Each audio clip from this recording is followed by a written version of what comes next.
Hi, my name is Stephen Thane. I serve in the Idaho State Legislature, and welcome to Straight Talk with Thane. What I'm introducing is a 4-part series on Reclaim America. Hope you enjoy it. Hello, this is Reclaim America Part 4. So how do we make a transition between federal entitlements and more privately delivered social services? Because this is a big question. There is a need for a transition because the current entitlement system aimed at helping the poor is too expensive, creates too much dependency, and needs to be reformed. However, it cannot simply be eliminated. What is needed is a new generation of entitlements and a plan to transition from the current system to the new system.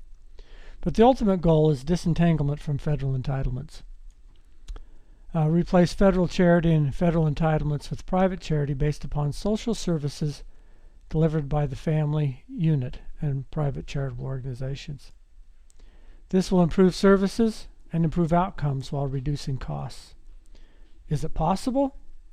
It's possible if enough people see the need and decide to make it possible.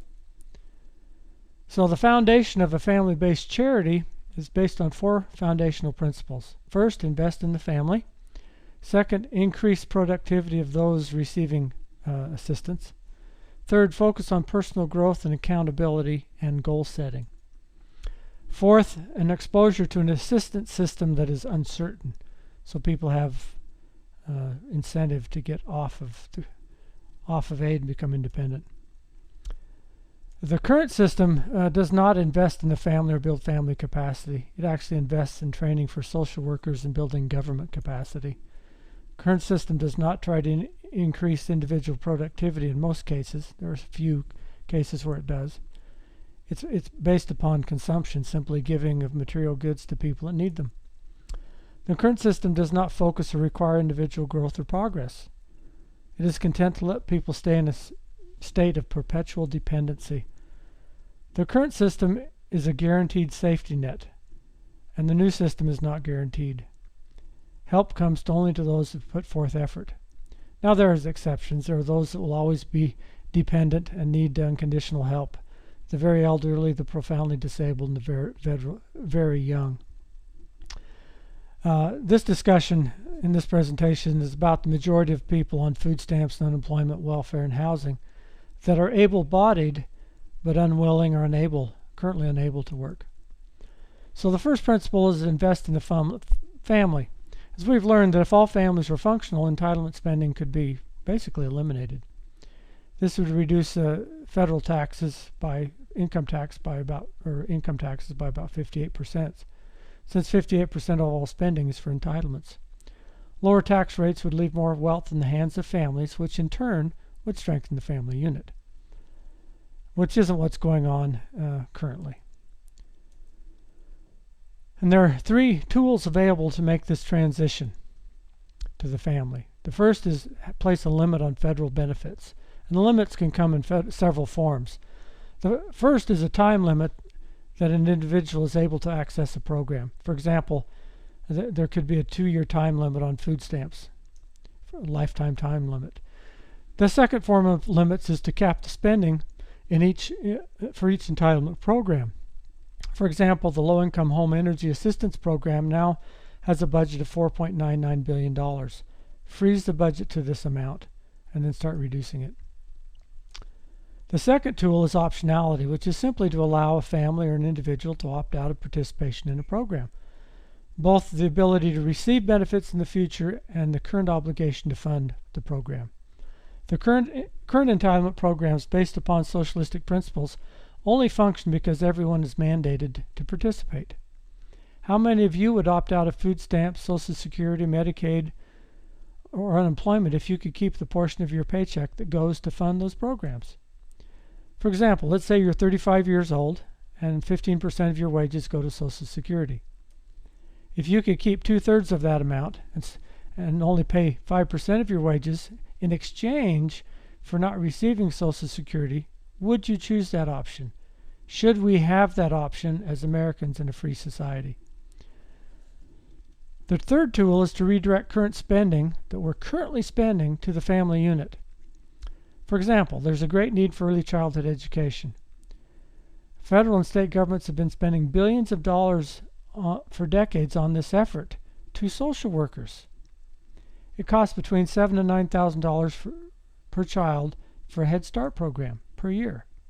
Since the best form of early childhood education is delivered by a parent in the home in conjunction with other parents, let's redirect these funds to those parents that are doing the work.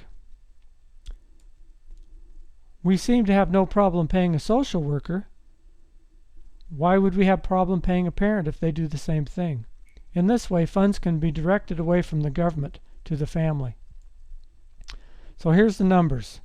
Costs about $7,000 per child. If the parent does the work and the child succeeds in accomplishing the goals of Head Start, pay the parents $3,000 and you'd save $4,000.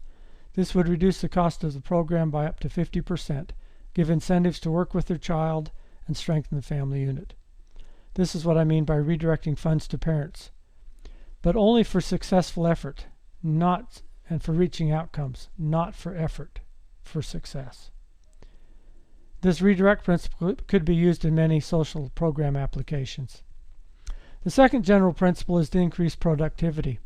The current system encourages consumption while totally ignoring the need to produce anything.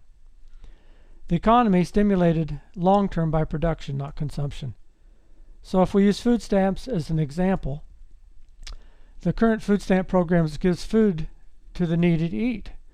They can receive $600 or more per month, which they oftentimes buy expensive items and don't grow a garden or cook with low-cost ingredients. If the food stamp program were changed, those who choose to cook with flour, eggs, beans, rice, and other staples were rewarded, then costs could be reduced. Let's say they're getting $668 a month in food stamp benefits.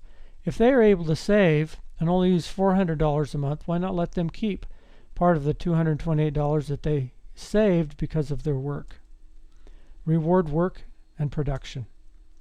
This could improve each individual program and reduce their overall costs.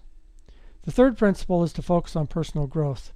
One of the great satisfactions in life is personal improvement.